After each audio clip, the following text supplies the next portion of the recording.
আমাদের পিরোজপুর একটি মাদক নিরাময় কাউন্সিলিং পুনর্বাসন কেন্দ্রের জন্য পিরোজপুর ও তার আশপাশের জেলাগুলো কৃষি ও মৎস্য সম্পদের জন্য বিখ্যাত। মানে স্পিকার, রেল লাইন থাকলে এই অঞ্চলের কৃষিপণ্য যেমন নারকেল, সুপারি, পেয়ারা কিংবা মাছ দ্রুত সুলভ মূল্যে ঢাকা বা অন্যান্য বড় শহরে পাঠানো সম্ভব হবে।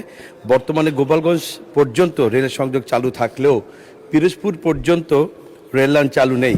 মাননীয় সদস্য, আপনার নোটিশটা ছিল হলো সরকারি মাদক নিরাময় কাউন্সিলিং এবং পুনর্বাসন কেন্দ্র। আচ্ছা, ধন্যবাদ মাননীয় স্পিকার। অনেকগুলো নোটিশ দিয়েছেন, তো এরকম হতে পারে, আপনি এটাতে আসেন প্লিজ। জি জি, থ্যাংক ইউ মাননীয় স্পিকার। আমার এটি ছিল যে মাদকের বিষয়ে আমার এটি ছিল যে আমার পিরোজপুরে একটি আধুনিক মাদক নিরাময় কাউন্সিলিং ও পুনর্বাসন কেন্দ্র স্থাপন প্রসঙ্গে মাননীয় স্পিকার, মাদক এক ভয়াবহ ক্ষতিকর বিষয় যার প্রভাব একটি মানবিক রাষ্ট্র গঠন ও প্রক্রিয়ার মারাত্মকভাবে ব্যাহত হয়। আন্তর্জাতিকভাবে মাদকাসক্তি মারাত্মক ব্যাধি হিসাবে পরিগণিত।